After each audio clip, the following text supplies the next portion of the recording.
This is about clipping masks or clipping paths. Same idea, same thing. And the idea is that I want to use this image in its entirety in one part of a layout, and I want to use this image only with the plane showing in another part of the same layout. And I want to first thing go ahead and save the file save. And I'll just call it clip plane.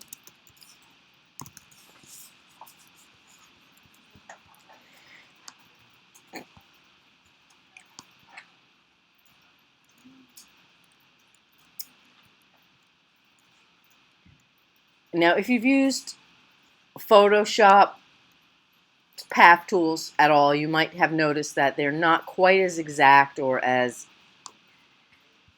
close to Illustrator's path drawing tools.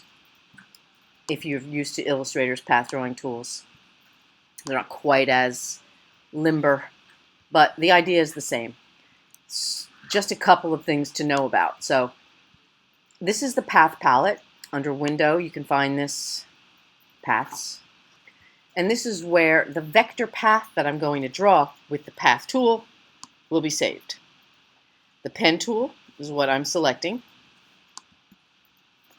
And this is set on path.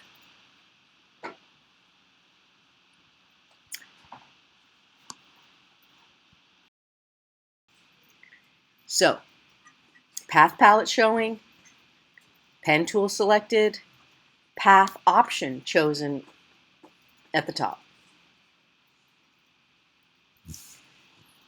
Z for zoom,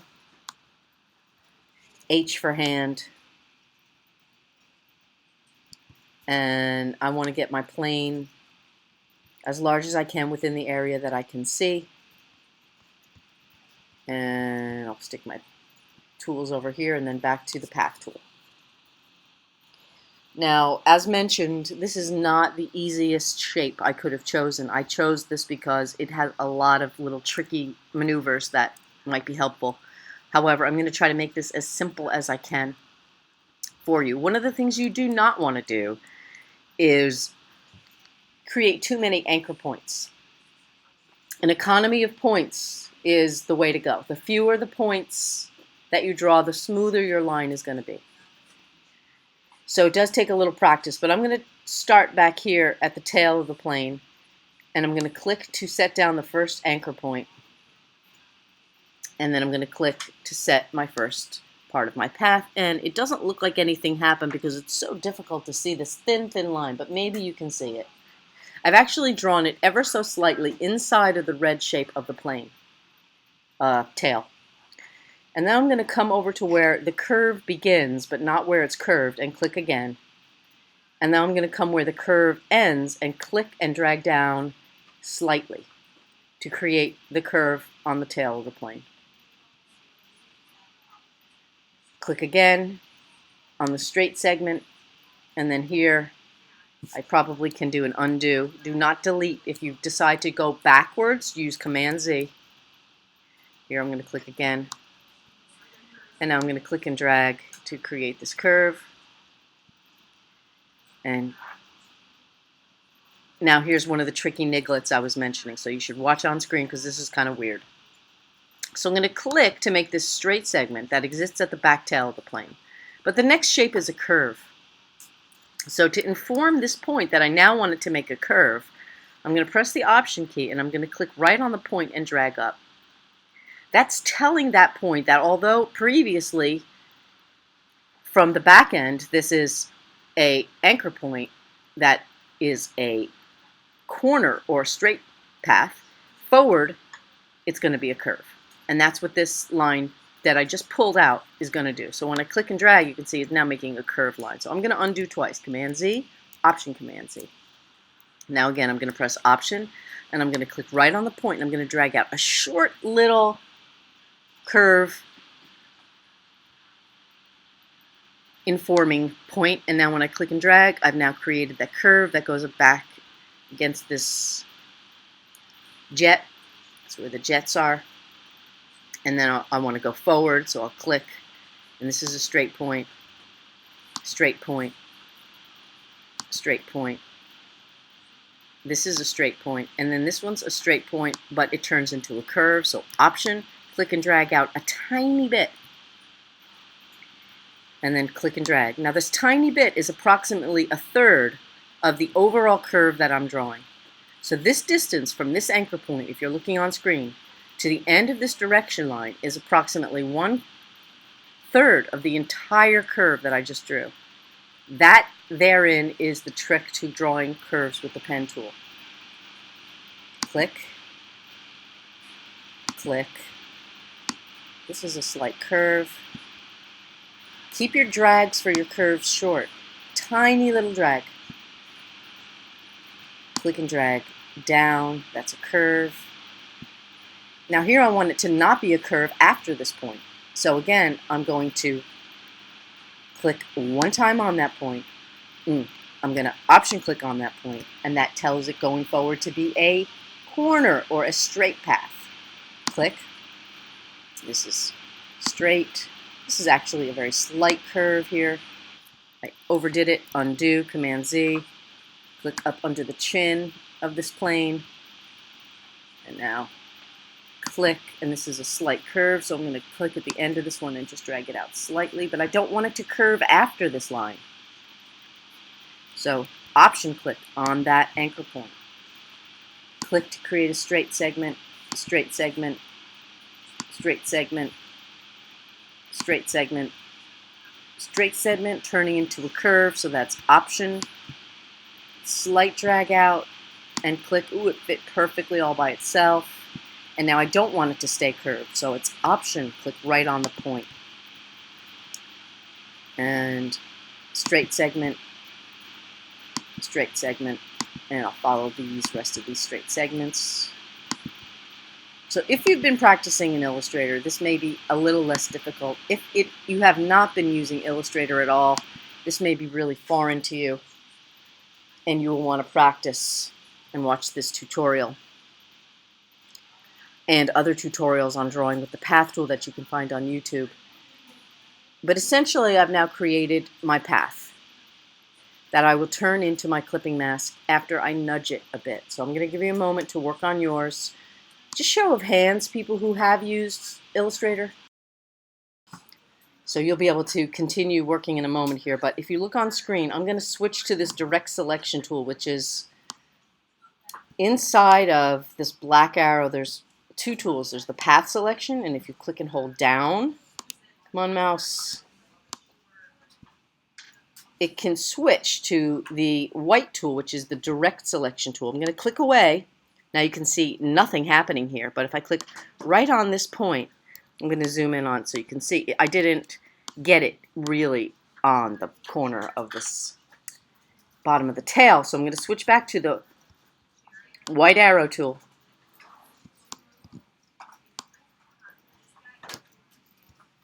And let's hope that I have it, because it's not popping out my tools. And I'm going to click away, and now click right on this point. Now I can see this is the only one filled in, so that's the selected point, and I can move these over with this tool. This is the direct selection tool, so that I have them really in the right place. H for hand, and that was something I never did before. All right, Command 0. H for hand. I can move this around. Z for zoom. I'm going to zoom in. And again, H, and I'm going to click and drag, and I'm going to look around and make sure, using this white arrow tool that wants to keep leaving. Okay. Excuse me. Still getting over this thing. And I'm going to click, make sure only this point is selected, and make sure that it's inside the path, inside the pixel area. And, ooh, that looks completely messed up. So click away, click on this point. Now, did I just mess the whole thing up and move it? Is that what I just did? By my flailing motion? No. All right, so it looks like I have miscalculated in several places here. So if you're really not very close, or if you're not close enough, I should say, to what you're drawing with the path tool in Photoshop, you will sadly find out that it is not as accurate. And this is what I was saying at the beginning of this tutorial. At least for me, it is not as accurate as I would often assume that it should be. So the white arrow tool is very different than the black arrow tool in Photoshop. The white arrow tool, or the direct selection tool, allows you to select individual points, and the black arrow tool selects the entire path, and I really only want to select these points. So hand tool, and be that way. Hand tool, click and drag. And direct selection tool, clicking on a point. So I would strongly suggest you do what I'm doing here, which is go through your path, look at it close up and personal, and see if you can really get everything where it should be here. Adjusting your anchor points and your direction lines.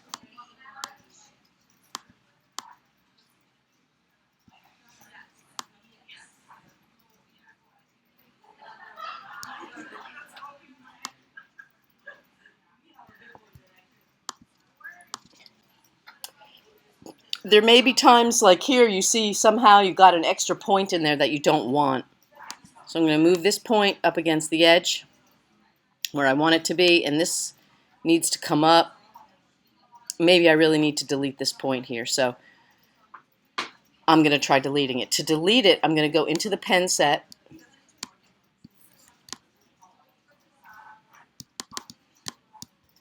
and choose the delete anchor point tool. And I'm going to click right on this point, and it's now giving me this wacky curve.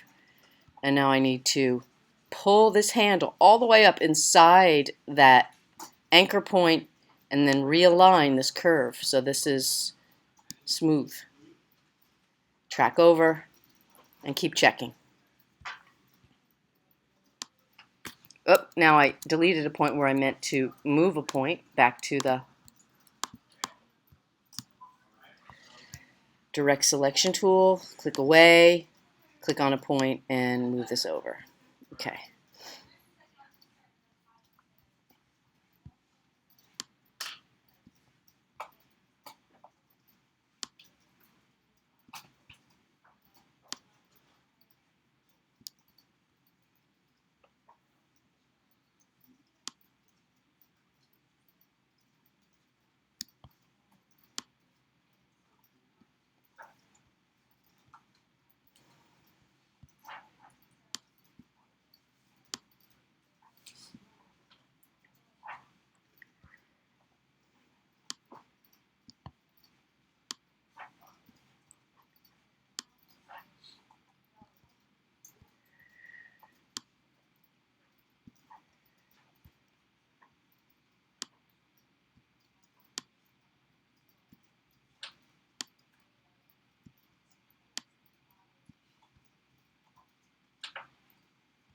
All right, once you're satisfied, I'll give you another moment.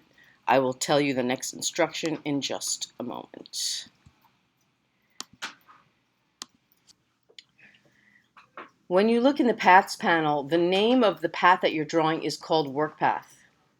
It's really important that you change the name of that so that it's truly saved. A work path is a temporary path in Photoshop, and you can easily lose that path if you don't name it. So double click it on the name work path, and I'm just going to call this plain and click OK.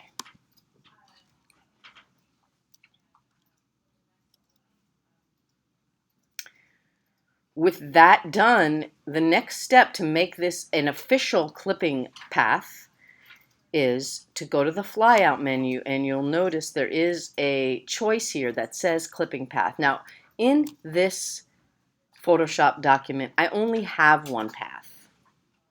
So it's less consequential that I do this step, but if I had more paths, it could be very helpful to be able to set this up as a clipping path, especially if this is going to go to high-end printing. You want to make sure that the path that's actually going to be used to cut the shape out that you want does defined as clipping path. And when I do this choice, or make this choice, clipping path, it lets you choose from the menu. Now, I don't have any other choices. I have never had occasion to change this flatness setting. I really think that that is something for really, really huge documents to make sure that everything is flat or smooth. So I just leave that alone and click OK. And now you'll notice that the plane path not only has been named, but does appear in bold. So it's now defined as a clipping path. And even though this is a Photoshop file that I might want to come back to make this a file that I would place in InDesign, I need to save this as another file type, which is a TIFF. Tagged image file format is more preferable. So I'm going to save this version, which is called Clip Plane PSD. And just to be really honorable to the printing profession, I am going to go to the modes under image mode, and I'm going to change the setting of this image from the RGB to the CMYK mode so that all the colors within this document are within the correct gamut or printing range for ink. I'm going to click CMYK and it's going to convert. You can see it's less bright, but these colors are more accurate for printing. And then we'll do File, Save As, and make sure that you change the file format type from Photoshop to TIFF or tagged image file format.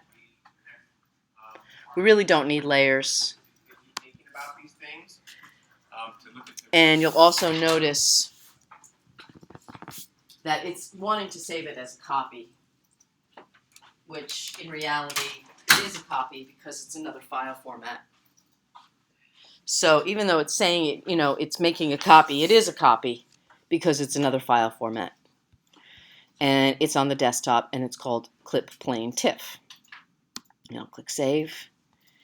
And I'll use all of the existing presets, click OK. And now I have saved it. This one is the original, the Photoshop one. And if I close this one, I'm not going to save it because I don't want it to save in CMYK. In case I wanted to come back and do some retouching, I'd want the RGB colors. So essentially, I'm closing it. And I did a close with the key command for close, which is Command W. And no, I'm not saving it. Okay, for this next part, I would just suggest you watch and not actually do this in InDesign, just because for the sake of time here. And I'm going to go to InDesign. And in InDesign, I'm going to place this 2 times. One as the entire image, and then on a second page, I will place it with the clipping path so that you can see how this works. So I'm going to create a new document, File, New, Document, and I'll have 2 pages. And I'm not going to go into all the settings here. I'm just going to make these 2 different pages. Here's my pages palette, and here are my pages. Page 1, I'm going to do File, Place, and from my desktop I will choose my Clip Plane TIFF and click Open. And I'm going to click and drag to fill, and it is defaulting to using the clipping path, which I don't want it to do. So under Object, I am going to turn off the clipping path. Clipping path options, and none. And now, there we go. That's more really what I wanted, and I want this to fill the entire frame, which it is not doing. So I'm going to choose Object, Fitting, Fill Frame Proportionately. And that is the image with the sky, and it looks wonky here. It's the official word on it. Looks a little wonky there. It looks a little odd. Going to get the regular selection tool, move it down a bit. Everything is not moving properly, and I keep getting the selection. There it goes. This little circle in the middle, if I can get it to show, this actually moves the picture inside of the box, and I can tell that this is not really showing the entire picture because I knew what it looked like before. So there we go. So it's defaulting to using that clipping path, whether I wanted it to or not. That's what it's doing. Now, one more time. Object, Fitting, Fill Frame Proportionately. Boom. That's correct. Okay, so that's what it's going to look like without the path. And just for kicks and giggles, I'm going to copy this one instead of placing it again. So I'm going to do Edit Copy, go to page 2, and paste it. And then again, I'm going to go to Object, Clipping Path, Options, and there is my Photoshop path called Plane, and now it's cut out. And the main purpose of being able to do that, as I said, is to, especially on large documents where you might have this image and other images appearing multiple times, is to have fewer images in your document. If I go to the Links panel in InDesign, you can see this is the same file placed twice. See the little 2 there? So every time you add an image to an InDesign or Illustrator document that's a placed image, that image has to travel with the file to be printed properly, and also does add size to the file. So just in case you are wondering, one more time, if I go to Clipping Path, Options, this is where I can adjust my clipping path. And that, my friends, is the story of clipping paths. How to make them, how to save them, how to place them with and without their path in place in InDesign. Same would go for Illustrator.